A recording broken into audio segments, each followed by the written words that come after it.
Hello, Scramble family. Today's storytime book is Bears Don't Read by Emma Chichester Clark.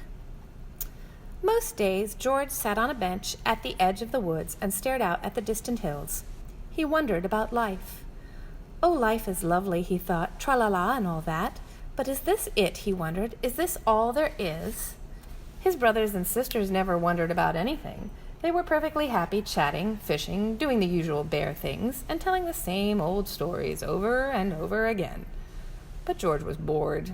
He didn't want to do the usual bear things anymore. He wanted other things. But what? He wondered. Then one day, as George was strolling through the forest, he found a book lying beneath a tree. Somebody must have lost it, he thought. How interesting. Inside it were pictures of a bear, just like him. On the other pages, there were lots and lots of words. Each one, even the tiny ones, is saying something, he thought. If only I knew what it was. And this bear is having an exciting life. Not like mine, George sighed. But then he had a brilliant idea. He rushed home to tell the others. I'm going to town to find the owner of this book and ask them to teach me to read, he said. You don't want to go there, said his brother. They don't like bears in town. But I want to learn to read, said George. That's just silly, said his sisters. Bears don't read. Why can't you be happy doing normal bear things? But George would not be put off. He waved goodbye and headed towards the long road into town with the book under his arm. George walked for a whole day and a whole night, stopping to rest on a grassy hill under the sparkling sky. Before he slept, he opened the book again and gazed at the words. Already he felt that the world was a more interesting place. The next morning, George rose with the sun, and by midday he could see the town in the distance. He smiled. It looked lovely.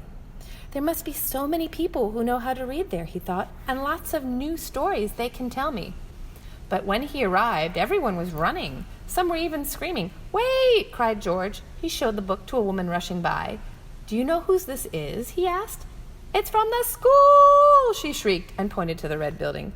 Bear, somebody shouted. Call the police. How peculiar, thought George as he walked towards the school.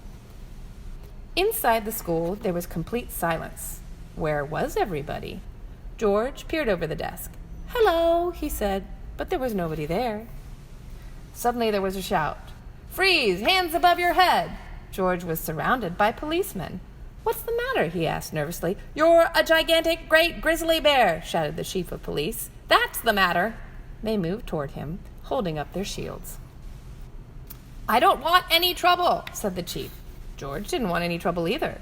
It wasn't his fault he was a gigantic, great grizzly bear. He held the book tightly in his paw.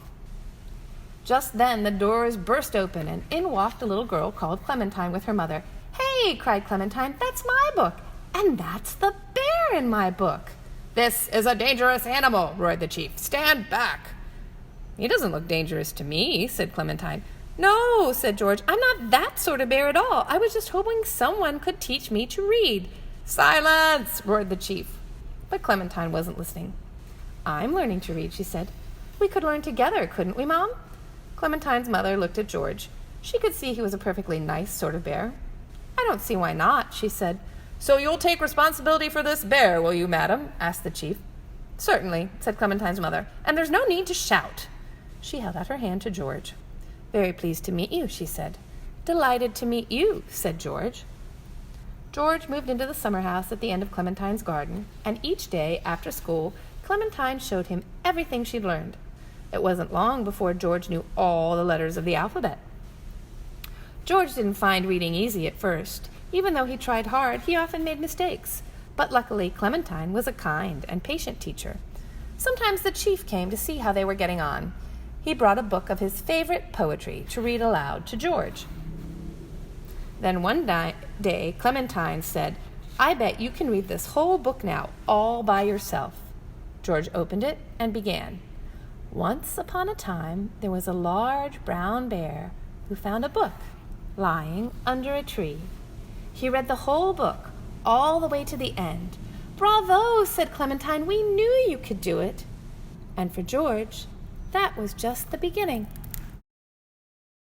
Thank you for joining us for Scramble Storytime and Crafts. We're here for you and your family during this unusual time, and we're proud to offer contactless curbside pickup. Just check out our online store at goscramble.com on the shop tab for a wide range of books for all ages.